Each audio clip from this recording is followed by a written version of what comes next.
busy morning, busy week today. A lot going on as we approach the 1-year anniversary. Very excited to see how a lot of good has come out of such a tragedy. What we're seeing being played out through on Twitter, all the kindness acts that are going on throughout our district. Thank you so much for your leadership on that. I do want to take a minute and just talk about the governor's executive order about change in standards. So as you know, we're in the midst of a major adoption for mathematics next year and then literacy the year after.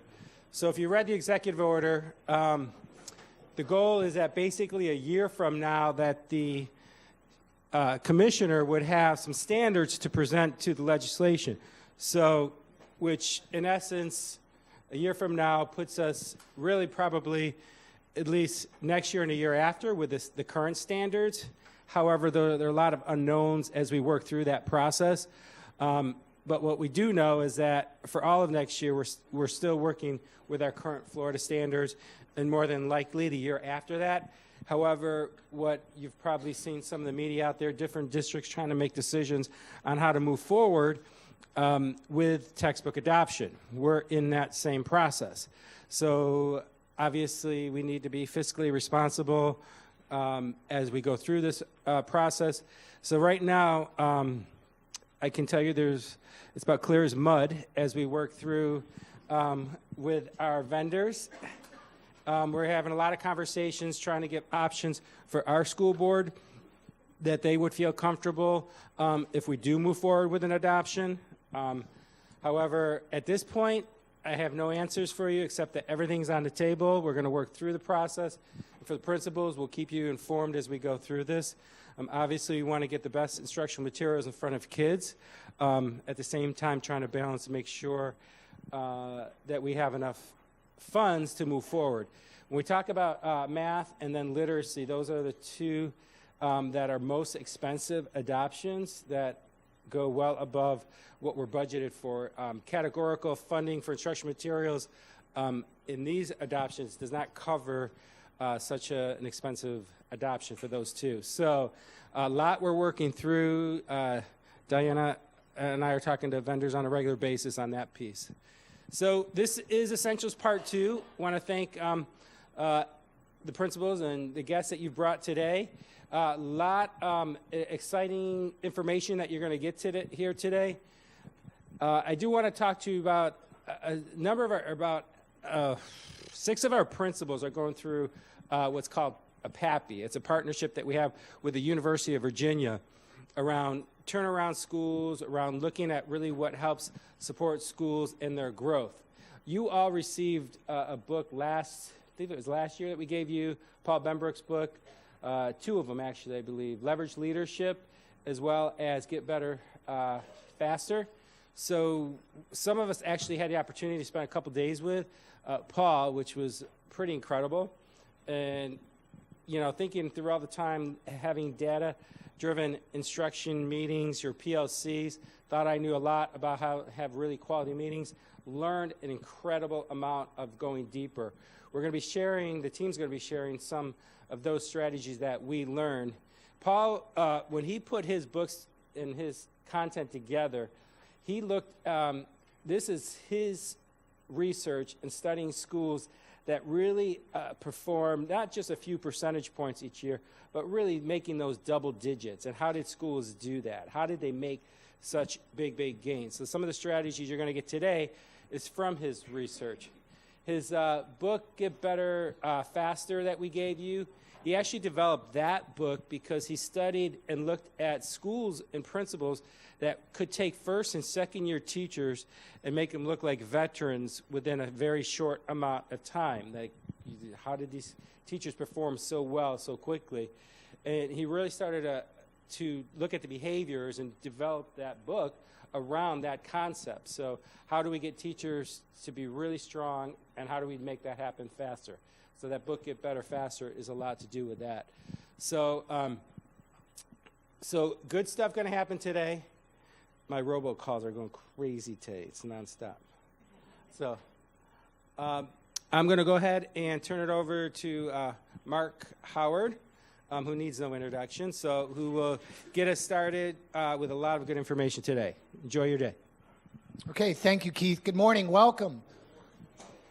And we're especially excited today because in some districts, you know, sometimes we focus on weaknesses, right? We call them opportunities, but sometimes it's really important to take strengths that we have and leverage our strengths. So what we're looking to do in this session today is take what we have in terms of a data-rich environment and really modeling and walking through for you, right, with you, using your diagnostic data in a richer way, going deeper. Before we get started with that, as part of our signature practices, our welcoming ritual, please take just a moment to share with someone at your table, maybe somebody from a different school, or if it's the same person from your school, a success that you've had so far this school year.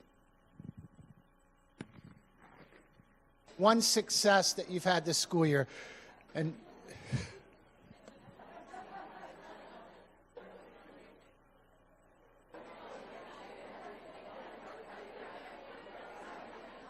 see him? Everybody kind of went. You're so deep in the water.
Okay, if I can have your attention back, please.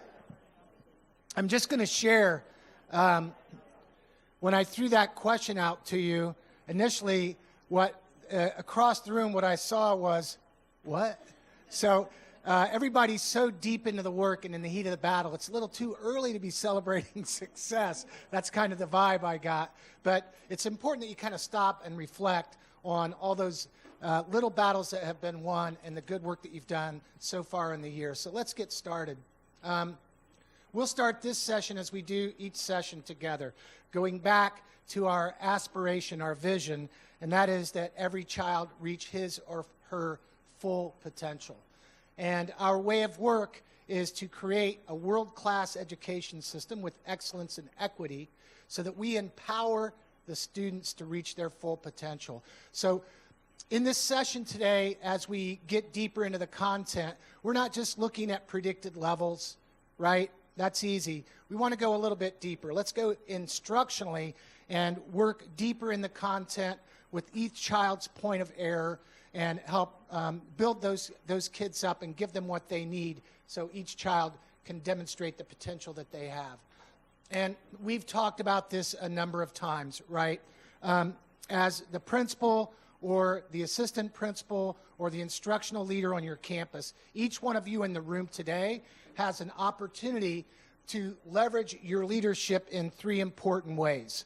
And that is through culture, the culture you establish on your campus, through putting in systems to ensure consistency and excellence, and then through instruction. And so we're not talking about just one of these today.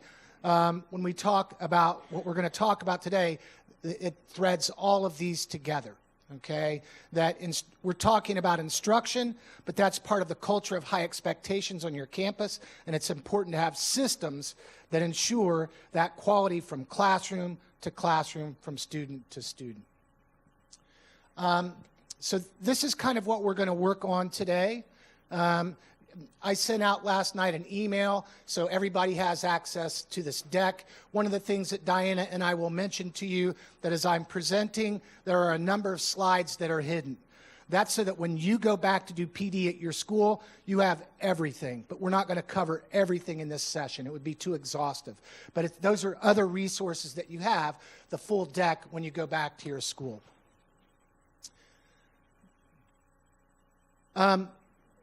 As we talk about our vision and our mission, right, that then really connects to our strategic plan. And one of the things that has been most prominent that we've kept in our conversation this whole time is third grade reading, right? And that's, you know, that's our North Star, that 75% of our third graders would be on grade level to set them up for success throughout their academic career. And then we have a bunch of initiatives. One of the things that you can see, and I've talked to you about this before, the very first objective in the strategic plan, the very first objective is to ensure a shared commitment and collective responsibility for the academic success of every child, right? A shared commitment and collective responsibility. They're not your kids. They're not her kids. They're our kids, right? And how do we put systems in place? How do we have a culture on our campus? And how do we lead instruction to make sure that that happens? And this is where we are today. This is the first, maybe the first time since the accountability model opened where we've had 3 consecutive years of positive gains at grade 3. Give yourselves a hand. And so as great as that is, in the strategic plan, the goals and the targets were set out to go slow at first, right? 1 point, 2 point gains. But as we get deeper into the plan, right, to have not just incremental growth, but that exponential growth that Keith mentioned, right? He talked about those teachers, they get double-digit gains and things like that. And that's why this is important, because when you see for FY19, for our third graders, our goal is 61%. That's 5 points. We've never done that. We've never had a 5-point jump at grade 3. And in the, at the beginning of the school year, we talked about knowing your 5. And I gave you these targets, right? This is linked in the slide to the target document so you can see what your target is this year for your third graders. And do you know, right, which kids those are? Because at the district level, it's in addition to everybody that the number of students that were on grade level last year, we've got to get 766 more kids at level 3 or above to hit that target. Right? In addition to what we did last year, another 766 kids across our schools, right? So the bar is raised, right? That's our North Star.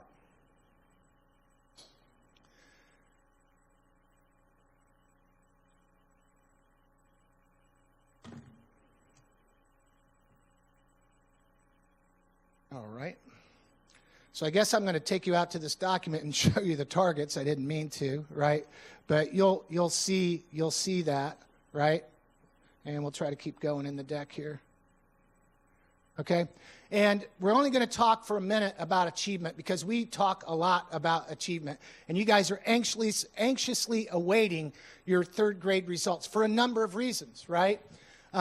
We do this, and we've taught you over the years, when you have achievement data or you have other data at the school level, at the grade level, at the subject level, that you compare to standard, self, and others, right? So you're looking at this as a trend to say, how do my third graders, how do my fourth graders do compared to last year, compared to the district, compared to other schools like me, okay? And then we also compare by subject, grade level, teacher, and this is very important. We also compare by subgroup. I just put a screenshot in here. We have 4 schools right now that are in differentiated accountability that were D or F last year. And so obviously we're investing our resources there more heavily in terms of professional development and so forth. And you can see almost across the board the types of gains that they got. Another point of emphasis on this slide is that, and I'll talk to you more about this later, when we look at a subgroup that's consistently underperforming compared to the other subgroups, at a standard level. So our students with disabilities, right, we'll see more schools go on to ESSA accountability for students with disabilities than any other subgroup. So I'm just going to say, make sure that you're looking at that data. It's provided to you along with our ELL students, our most vulnerable students. One of the quick reports that I'll just throw up here, because when we're looking at that three-way and we're looking at achievement, sometimes if I'm comparing fourth grade to fourth grade, it's a different group of kids, right? We all know that. But it's important to compare same students. And this matrix report, 0250, 0251 lets you do it. And I want you to look up at this slide. So I've got a quick question. This is one of our schools. This is diagnostic data, and it's comparing how the same students did on diagnostic compared to FSA, all right? Same kids.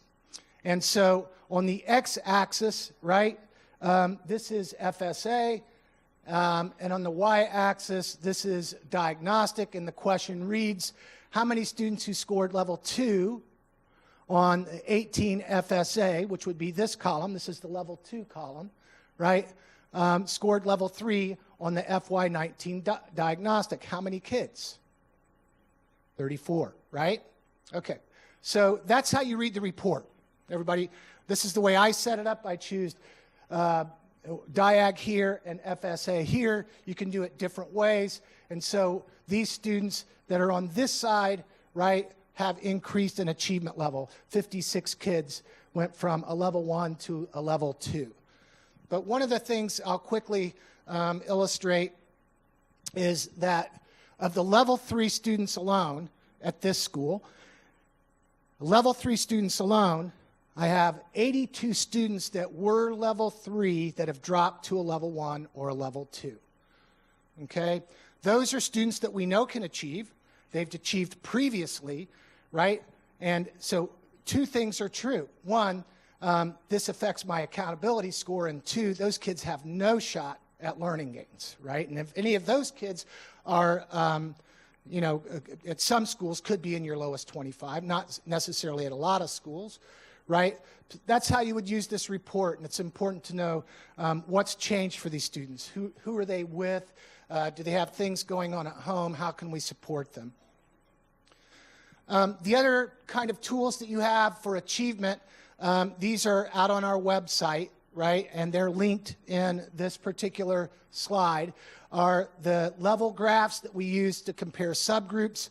And you can compare by subgroup, by gender, to the district, to yourself the prior year, or to another school. That's what this does. And you can select any of the subgroups, and you can take and save those graphs and put them in a PowerPoint slide to work with your faculty. And the reporting categories, right? We'll talk about that some more today, but you can look at how you performed across the different reporting categories on the diagnostic assessment. Not sure what's happening here. A couple of other reports where you can look at reporting categories, right? And one of the things that we just wanted to make sure everybody's aware of, and I know that you are, is when we're doing the diagnostic ELA test, there's not a writing component, right? But we do that through PBPA. And it's important to know how your kids are doing on PBPA and what their sub-scores are. And there's a couple of reports in the data warehouse that empower you to do that, as well as other reporting categories. This is another report that you look for strengths and overall opportunities and tracking trends over time by reporting category. And then you can obviously do that real time in Performance Matters through the baseball card or some other reports to see how the students are performing. If you're using the FSQs and the USAs, you can look at that by reporting category and see how kids are doing across all the tests they've taken across the reporting categories. All right, so real quickly, so this is an update. We're going, moving forward here, and I'm trying to speed up a little bit because we want to make sure that you have time to work with your team today, okay? We've scheduled, hopefully, a good amount of time for that. This was in an email from me on February the 4th. Each year, we have to go through what we call accountability corrections, right? So you look and you see if a kid left your school and they weren't in Survey 2, Survey 3, or if you got an assessment score because they moved in from out of district. And this is just one last opportunity to make sure that everything that's going to count for you in the accountability system is accurate. We do all that we can to clean it all up, but you guys are the last set of eyes. And so this year they're switching that, the way that we do it, using a single sign-on system at DOE. This isn't something we initiated. So I asked you for a point of contact so that we can set up their username passwords in the system, and you can submit 2 names through this form, okay? So that's just a reminder for you there, so make sure we hit that. Also, some of you have asked about practice test for FSA. It's important for students to know the format of the test, the format of the items. So this is a resource for you and your teachers. And then part of what we're going to do today is really just understanding. We know the Florida standards, but it's important to know how kids will be expected to perform on the assessment. So understanding how the test is constructed is an important part of that. And so this is just really a collection of resources for you to understand the test design and the item specifications. We put that together for you on one slide. So I'm going to slow down for just 1 second. This is an example of a test design or maybe a blueprint. We do the same thing for you on all of our FSQs and USAs, right? But what this is showing you is that there are different reporting categories and how those reporting categories are reflected throughout the test. So key idea and details is 15 to 25% of the test. Craft and structure is 25 to 35% of the test, and so on. You can see it's broken out between literature and informational, the 2 different text types, and which specific standards are tested. Obviously, that's kind of an important thing. The other thing is when the test is constructed, the way that your students will be assessed is that up to 80% of the items will be at DOK 2 or higher. So what we're modeling in the classroom, right, the way that we're asking questions, asking students to defend their answers, provide evidence, it's critical, right? The other thing that you should realize is that a DOK 2 or a DOK 3 item, the FSA uses pattern scoring, right? So not all items are weighted equally. If a student's able to get a couple of DOK 2 and DOK 3 items correct, right, that may be the difference between a 2 and a 3 or a 1 and 2 or a learning game, right? So it's important, A, they're getting grade level text and other items in front of them throughout the year, but then also in terms of our teaching methodology, right, that we're having students explain answers, discuss, defend, provide evidence, and so forth. And then this is the text-based writing example. So all of that is there for you, okay? And I believe at this point I'm going to hand off to Diana Fetterman. Thank you. Good morning. So last week, Mark sent you an email that contained for your diagnostic information how your students did on the diagnostic in reporting categories. And that gives you a lot of great information. But it's important to help make that connection for teachers for reporting categories, which standards are in which reporting categories. So if your students are struggling with key ideas and details, or if they're struggling with craft and structure, exactly what does that mean in regards to standards? Because for years we've been working with teachers in PLCs, et cetera, about standards. So now if we're going to start throwing out craft and structure, we need to make sure we explicitly make that connection for teachers. What standards do we mean when we say craft and structure? So what we have here, we broke it out by standard. Up at the top, the green, that is a hyperlink. It's right in the PowerPoint, so you can hyperlink right to it for every single grade level. So when you hyperlink out, you can actually get the breakdown for all your different grade levels. The one thing I want to note for you, and there's an asterisk next to it, in the updated item specs, so the updated item specs, October 2018, it's still listing the speaking and listening standard there in the integration of knowledge and ideas reporting category. We know it's paper pencil, it's no longer computer-based, so I'm not sure how they would do audio. So they're saying they're not going to. So they're not going to have an audio section, but technically they're still listing it. So if you get asked, they're not going to have an audio piece, but it is still there, so I put it there. All right, but we put a little asterisk there, so I wanted you to note that. They're not having audio, but I just wanted you to note why I put it there, because it's in the test item spec, so if you get asked about it, you know your answer, but it is there.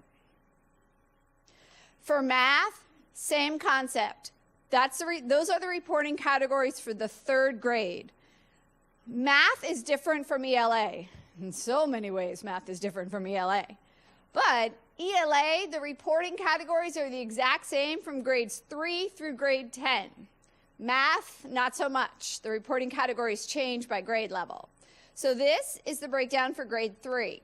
Again, up at the top, the green is a hyperlink. So if you hit that, you can get to the breakdown of reporting categories and the corresponding standards for each of the grade levels. So you're able to access all of those.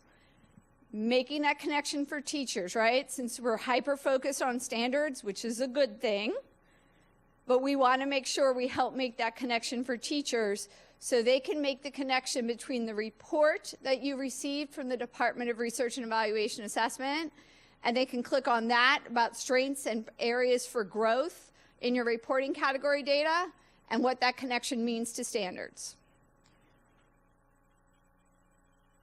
And then let's pop into actually what do the standards mean.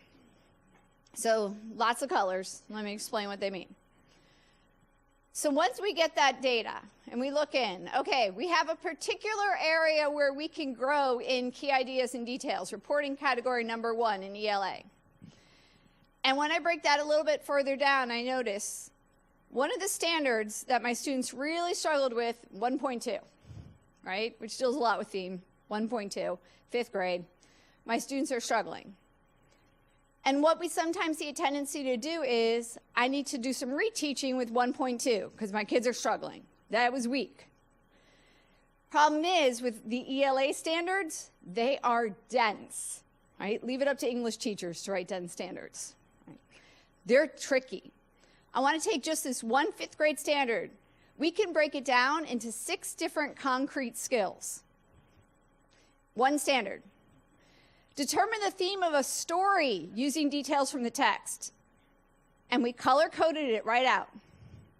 Determine the theme of a drama using details from the text, or determine the theme of a poem using details from the text. You may think they're the same, they're very different. If it's from the story, I could be using dialogue between characters. I could be using what characters are thinking, or I can be just using exposition, description of what's happening in the story. If I'm determining it from a drama, it's almost all dialogue. It's a play.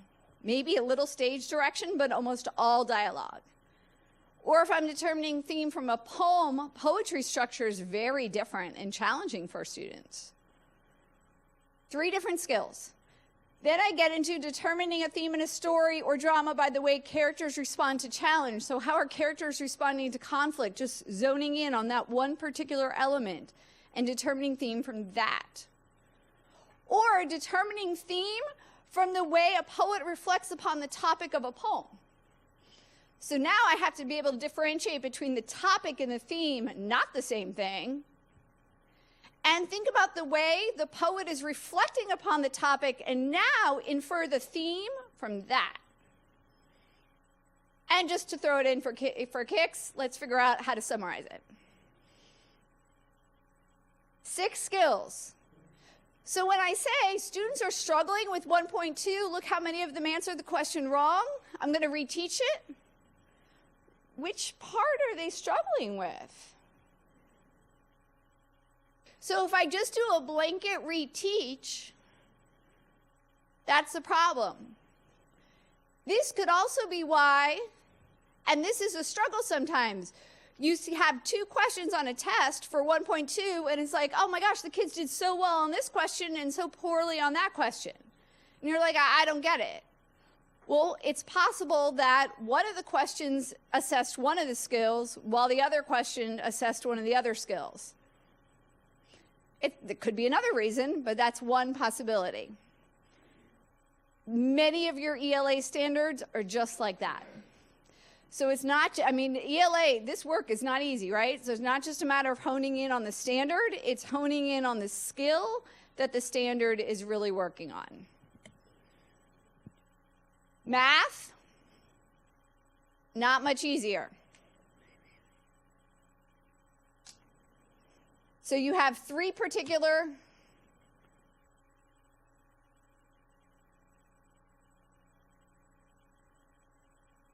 there you go. You have 3 particular standards or 3 particular parts when you focus in on math. So if I just look at this 5th grade standard, finding whole number quotients, I have focused here. I have to use strategies based on place value.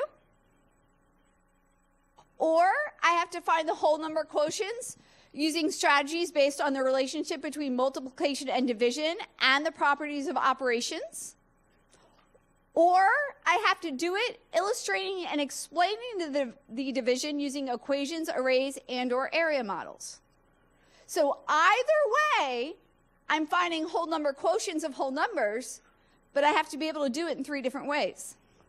So if students did not do well with this particular standard, which of the 3 parts are they struggling with? So it's honing in on the particular skill. And that's one of the things that it is that we're going to have to solve with.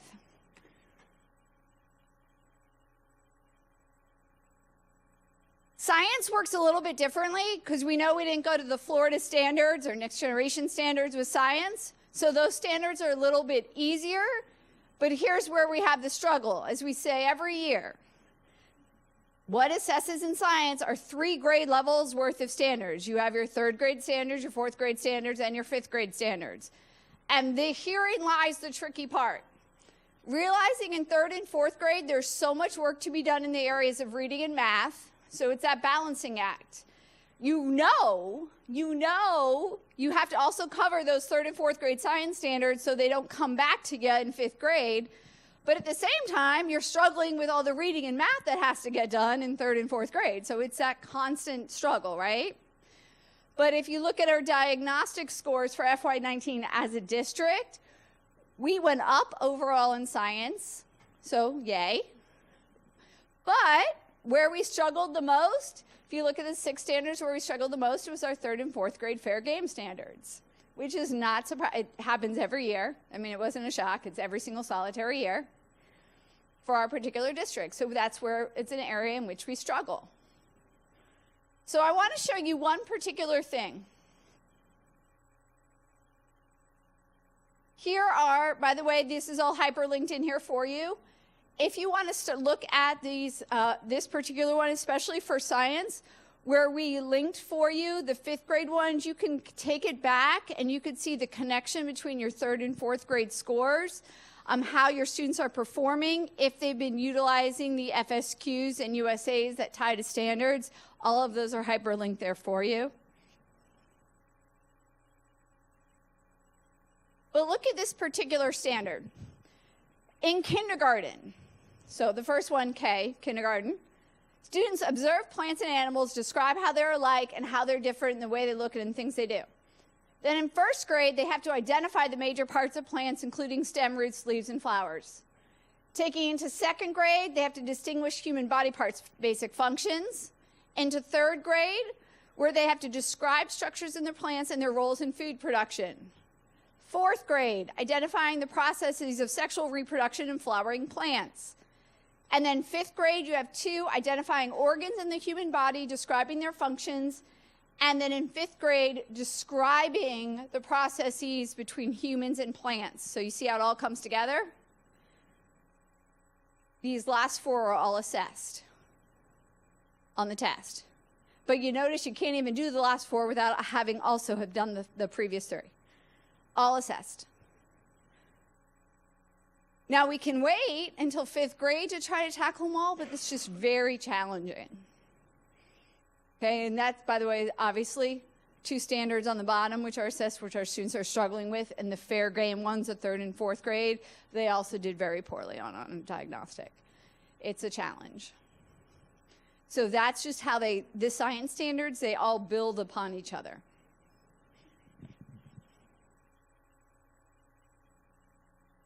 This is one I don't need to spend a lot of time on, but it's one that you just have a conversation with teachers. We're still having conversations with teachers that are struggling with the idea that the writing matters, which I realize might be difficult for you to believe, but they're out there. The writing matters, the writing's important, the writing can have a tremendous impact on your ELA scores. So, you want to start having that conversation around ensuring that all of the kids have a writing piece in there, especially with your English as students that are learning English as a 2nd, 3rd, 4th language. Your ESE students, it is important that they write as much as they can, as well as they can. It can have a tremendous positive impact on their scores. Okay, so we want to encourage them to teach the writing as well as they possibly can so our students can do it. Our students will show what they can do and get scored on what they can do. All right, so that's a positive thing, but it can have a tremendous impact on them. And then this is one piece here. I just want to take it as a couple of pieces here. All of you, every school received your school-specific data. You received it in Google Sheet form. It would have come from Joe Holcomb. If you have not received it or you have questions about it, please feel free to reach out to me or reach out to Kristen. Either one of us will walk you through it. But it has your own individual school-specific data on it. But let me just show you what it means, and I think where you can get a couple of key pieces of information that can have a true impact on your school's data this year. You can pick up a couple of points just by knowing how to read your own school's data, which is sitting in your folder right now. All right, here's your text-based writing score. You'll see your rough average. As a school district, so this is obviously district data, we're roughly at about, in order to tip over from a level 2 to a level 3 on the overall FSA ELA, students had to score about a 7 on the writing. That was average. Not that there weren't students scoring below that got a 3, there were. And there were certainly students that scored a 7 on the writing that didn't get to a level 3. That's why it's average. You had students on both sides, right? But on average, students that were able to score a 7 on the writing were able to get over into the level 3. But for your own school, we saw some schools that had a different average. We saw some schools where the reading was so strong, we saw kids that were earning an average of a 6 and still tipping over into the 3, which means you had a tremendous amount of writing points on the table that if you gathered those up, you could grab some points, right? So you want to look there. You also wanted to look over here, your text-based writing score points on that sheet. You also want to look at how many, he counted numbers for you, how many zeros you had that you have sitting in your buildings right now. He included that on your sheet. We didn't put that on this one. How many zeros you have in your building. Because some of you are sitting with 3 zeros, 4 zeros. You could literally be holding on to those kids, and those are kids that if you worked with them, you could gain a few points. Even if you took a few zeros and you moved those kids to 3s and 4s in writing, you could have an impact on their scores. And a 4 in writing is not like a big gain by any stretch of the imagination. So you want to make sure you have an impact on their writing in that way.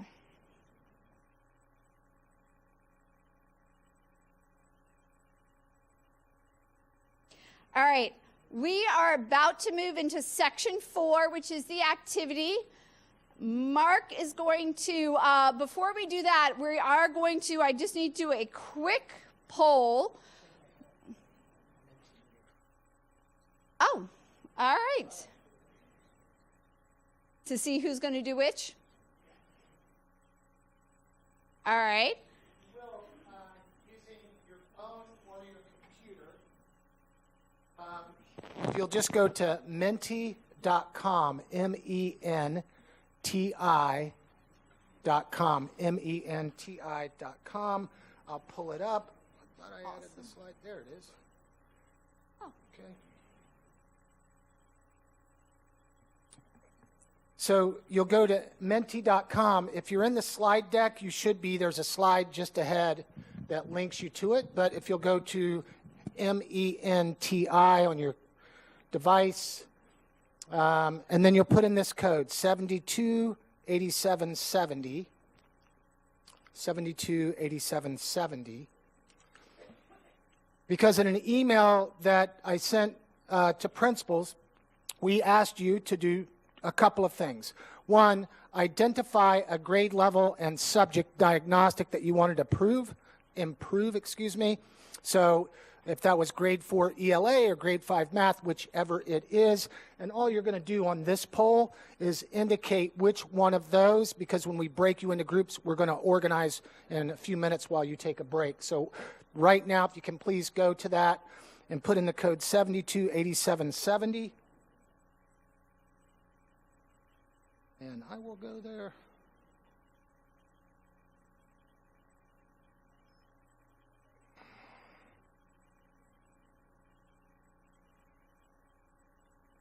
And it's really simple. This is what it looks like. You'll just select which one of those IDA tests that you brought with you.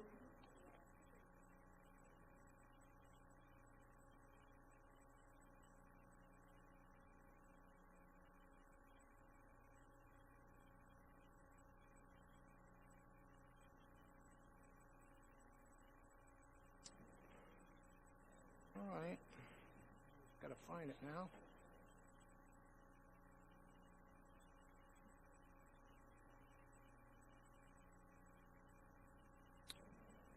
So this will, you can see the code 728770. This will just help us to organize your groups. And we have a team around the back that kind of will help us with this.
Would like to make sure that at least one person from every school has submitted.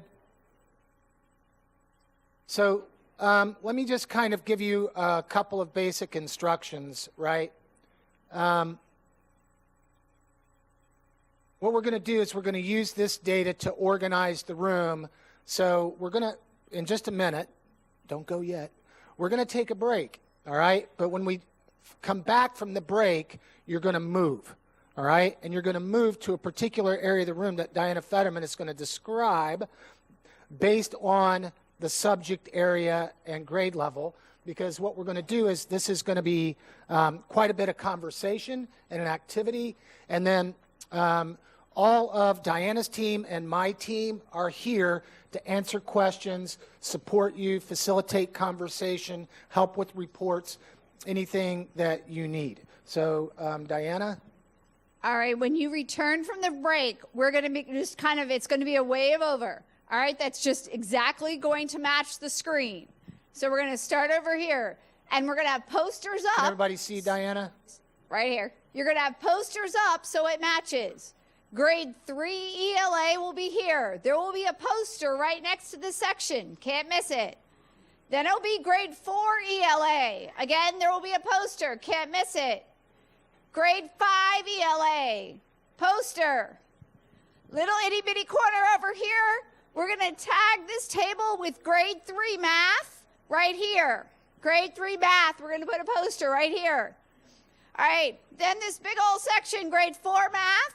We'll put your poster here. We'll have to move the posters over. Grade 4 math, grade 5 math, science. All right? Just goes in order. Starting with 3 ELA over there, moving over to science all the way on that side. Okay, so you're going to take a 10-minute break, and when you come back, right, what we'd like you to do is take your things and move to the tables in that particular area. Okay? So we'll start at 9 o'clock. Thank you.